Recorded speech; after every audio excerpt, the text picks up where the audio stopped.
الرحمن صاحب السلام علیکم. ډیره مننه جی مونږ له مو وخت راکړه په دې اهم موضوع باندې جی. ورحمت الله جی مولانا صاحب ستاسو ځکه ما وی چې تاسو سره انټرویو لږه ضروري ده چې ستاسو یو خو مشر یې یو مذهبي رهنما هم یې یو سیاسي رهنما هم یې نو په دې وخت باندې قوم باندې چې دا کوم وبا بلکې په ټوله دنیا باندې یو سل اتیا لس اتیا ملکونه چې کوم دي په دې کې ګیر دي په دې وخت کې تاسو لږ د ذمواره باندې مخکې وروسته به خبره کوو خو ولس ته تاسو خصوصي پیغام بسي چې څه وکړي په داسې حالاتو کې. بسم الله الرحمن الرحیم. ډېره مننه حسن خان. په دغه موضوع کې خو زموږ رایه ډېره واضحه ده چې دا یو بین الاقوامي سطح یو وبا ده او تمام نړۍ او د نړۍ تمام انسانیت هغې سره مخامخ ده. دې سره پاکستان او پاکستاني قوم هم مخامخ ده او په دې حوالې سره چې کوم ماهرین طب دي په دنیا کې او د دغه وایرس یا جرثومې په باره کې چې د حقوقو رایه ده ما خیال ده هغه ټول امت لپاره او تمام انسانیت لپاره حجت ده او هغه چې کوم احتیاطي تدابیر تعلیموي ما خیال ده چې هغه پیروي پکار ده. په دې وخت کې داسې نظریاتي یا نظري یا مذهبي مسله نه ده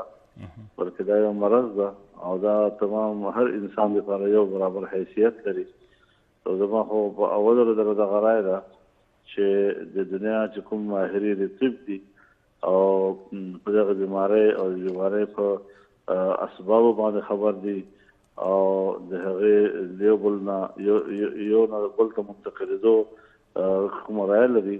نو په هغې حوالې سره دوی رایه چې کوم ده هغه حجت هم ده او باید چې د هغې پیروي وشي. مولانا صاحب لږه شېبه مخکې تاسو به کتلي چې د جامع ازهر د هغې یو فتوا هم راغلې ده. بیا نن په کراچۍ کې هم دارالعلوم کراچي چې دی هلته کې هم د اصحاب فتاوا چې ورته وایي د هغوی یو میټینګ شوی دی. دوه مختلف خبرې دي هغې کې خو خیر دا خبره ده جامع ازهر کې چیرې که چېرې سرکار وغواړي نو پکار دی که جوماتونه یا د جمع د منځونه دا لږه ضروري ځکه ده چې د دې مسله چې کومه ده د وایرس ته دا وي ګڼه به نه جوړوي نو لکه دکانونه بند بازارونه مارکیټونه بند دفترې مدرسې سکولونه یونیورسټۍ بلکې د هسپتالونو او پی ډیز هم بند دي. دا یو مسله ده بیا خاصه توګه د یو پښتون په حیث باندې زموږ پښتانه چې کوم دی په دې حوالې سره لږ ډېر زیات سینسیټیو دي. په دې حواله لږه خبر وکړئ چې یاره ګڼې ته نه تلل ماهرین طب خو دا وایي چې یاره مکمل کور کې کینې خو زمونږ بعضې کلو کې چې خاص کر کوم دغه دي امام مساجد دي هغوی دا خبره کوي چې نه منځله به د جمع له خامخا راځئ. لږ په دې لږه تاسو ښایي چې تاسو پې خبرو کې لږه طریقه هم تاسو له درځي مولانا صاحب او خلک به پې پوه هم شي. په هغې حوالې سره دا موضوع څو ورځو نه څېړلی شوی ده. د هندوستان دارالعلوم دیوبند هم په هغې باندې رایه راغلې ده. د کراچۍ علماو په دارالعلوم کراچۍ کې هم یو غونډه شوې ده او دغه رنګې د دنیا تمام مکاتب فکر و مشران به اعتبار د فتوا سره دا خبره ضرور کوي. په دې باندې خو اتفاق ده چې ګڼه نه ده پکار او له ګڼې نه ځان په ډډه ساتل پکار دي. پاته شوه دا خبره چې آیا جوماتونه په دې حوالې سره منځونو دپاره یا جمعې مونځ دپاره بندول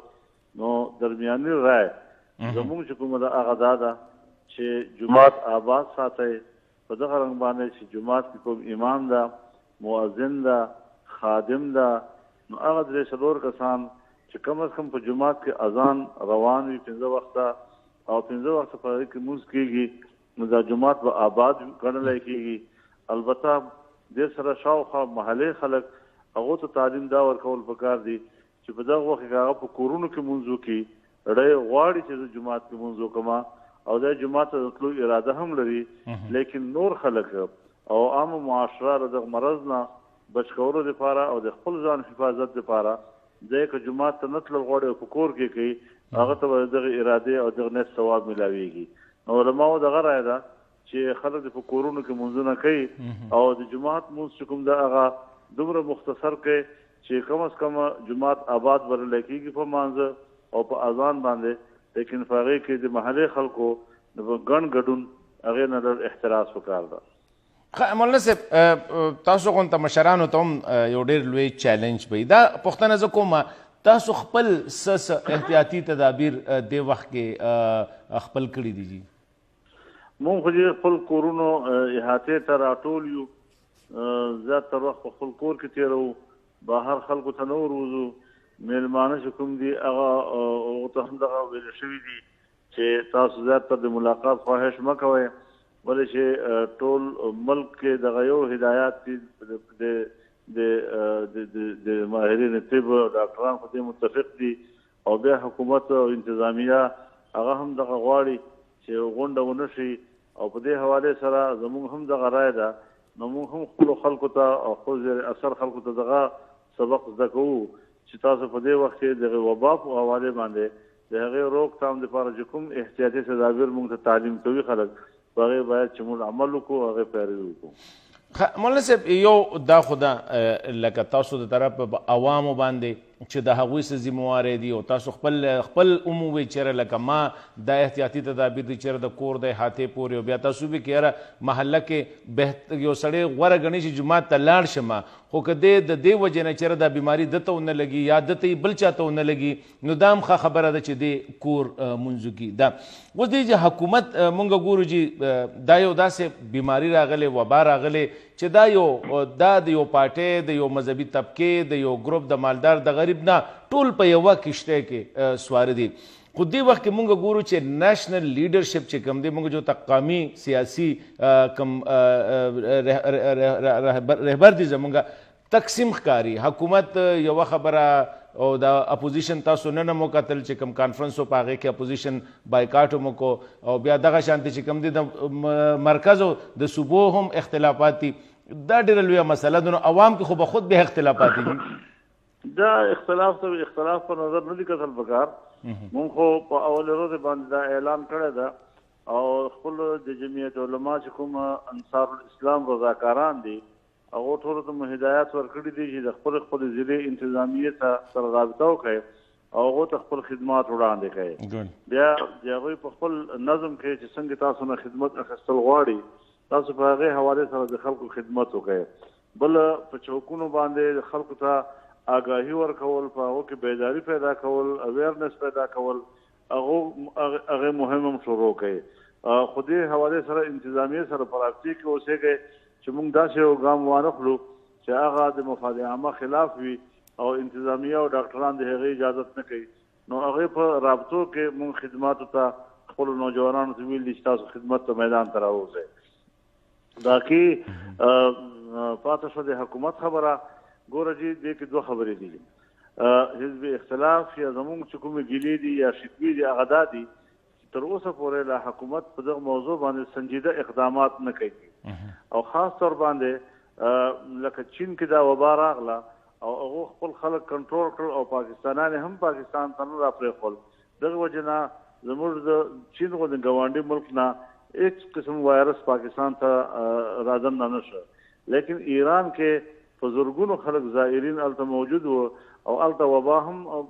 پیلاو شوې وه، لیکن هغه نه باوجود هغه ځای نه خلک راغلل. نه زموږ حکومت دا کوشش وکړه چې هغو ته ووایي چې موږ خلک مه راپرېږدئ، او نه هغه حکومت دغه احتیاط وکړه چې بیماران دې موږ پاکستان ته نه پورې باسو، بلکې د حکومت ډېر ذمهواره خلکو په دې کې خپل اثر رسوخ استعمال کړ او دا خلک پاکستان ته راتلو کې هغو ته سهولتونه مهیا کړل. چنانچه پاکستان ته چې دا خلک را ننوتل، نو نه په تفتان باندې ورته څه قرنطینه موجوده وه او نه په هغې کې هغه سهولتونه موجود وو، نه په لارې کې موجود وو. بیا خلک تښتېدلي دي ته سیند ته ننوتل، پښتونخوا ته راغلل، تر دې حده پورې چې ګلګت بلتستانه پورې دا خلک لاړل او په دې کې بې احتیاطي انتهایي زیاته شوې ده. جي نو په دې حوالې چې کوم ذمهوارانه د حکومت دي، او ظاهره خبره زه خو لاره کې نشم ودرېدی چې دا بس په دې خوا نه ځي، دا کس په دې خوا باندې نه وځي. دا خو کنټرول کول د حکومت ذمهواري ده. په دې وجه باندې حزب اختلاف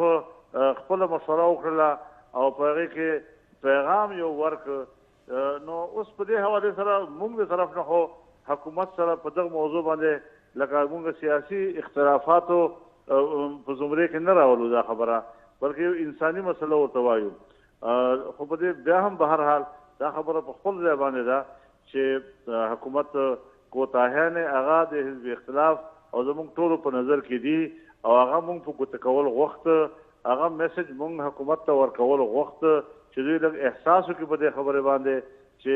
دوی نه کوتاهیانې شوي دي تر اوسه پورې چې دوی وایي چې موږ د جنوري د ابتدا نه د دې خبرې علم و لیکن نن پورې دوی نشي ثابتولی چې دوی پاکستان ته یو وینټیلیټر هم زیات کړی چې هغه کوم زاړه پراته و څوک خراب څوک بیکاره څوک کارآمده لیکن ډاکټرانو په خپله پریس کنفرنسونه وکړل چې موږ سره وینټیلیټر نشته که دا وبا راغله موږ به خلک څه کوجي مولانا صاحب اخیرنۍ پوښتنه کومه یو خو تاسو د حکومت هغه سنجیدګي مو لیدله څنګه چې ما وویل چې اخره کې صوبو په خپله باندې کاروایي شروع کړه ځکه چې مرکز هغه ما پرون د وزیر اعلی ګلګت بلتستان سره خبره کوله حافظ الرحمن صاحب سره هغه وی چې د مرکزي حکومت یو مسله دا ده چې لمبې خو خبره اوري نه او چې واوري نو بیا فیصله دومره لیټ وکړي چې هغه مسله چې کوم دی هغه خپل کار کړي اوس په داسې حالاتو کې تاسو څه ګڼئ چې حکومت دا خو یو سیاسي مسله په دې خو جلسه نشي کېدی ډیفینیټلی تاسو وې نه چې کوم دی کوڅو ته خلک راوتی شي نه ایجیټیشن کوي شي خو کوم داسې طریقې پکار دي چې په حکومت باندې باقاعده دباو راشي چې لږ هغه موږ چې وي لیډینګ فرام د فرنٹ والا خبره ده چې لږ مرکزي حکومت چې کوم دی دا هم ایکټیو شي اوسه پورې ټول پریشر په صوبو باندې دی ګوره چې موږ سره په ګاونډ کې انډیا ده چې هغه 1 ارب 30 کروڑ آبادي لري لیکن په ټول هندوستان کې لاک ډاون شوی ده او هغه تمام هغه تدابیر اختیاروي لیکن موږ په پاکستان کې لا زموږ عمران خان وایي چې موږ لاک ډاون ته نه یو تیار نتیجه دا راووتله چې آی ایس پی آر یا فوج ادارې په خپله فیصله وکړه چې لاک ډاون وکړي نو په خپله میدان ته راووتل دا څومره افراتفري ده په دې ملک کې چې حکومت یو څوک بدلی کېږي او په دغه حوالې سره فیصلې بل څوک کوي او هغه عملي کېږي یعنی ولې خلک دې ته مجبوره شول چې صوبایي جماعت په خپل لیول باندې فیصلې کوي فوج په خپل لیول باندې فیصلې کوي او زموږ حکمرانان به د هېڅ د هم نه خبر او نه به هغه یو مؤثر کردار نه ادا کولی شي او نه صلاحیت شته پکې نو سیاسي موقف زموږ هغه خپل په خپل ځای باندې ولاړ ده مستحکم ده لیکن موږ په دغه وخت کې انساني مسله اول کړې ده او سیاسي اختلافات او سیاسي موقفونه دا وروسته کړي دي چې ډېره مننه مولانا صاحب که تاسو څه اډیشنل څه ویل غوښتل غواړئ په دې مسله د خپل دغه نه نور زما هم دغه سوالونه ستاسو نه دي نه خو ته خپله سوچ وکړه چې نن پارلماني مشران په ویډیو لینک باندې سپیکر صاحب غوښتي وو او هر یو خپل سپیکر سره خبرې اترې ته تیار وو په دې منځ کې دوی عمران خان پکې راواچاوه او چې پکې راواچاوه بالاخره حزب اختلاف مشرانو بایکاټ وکړ هغه ته مو خبرې نه کوي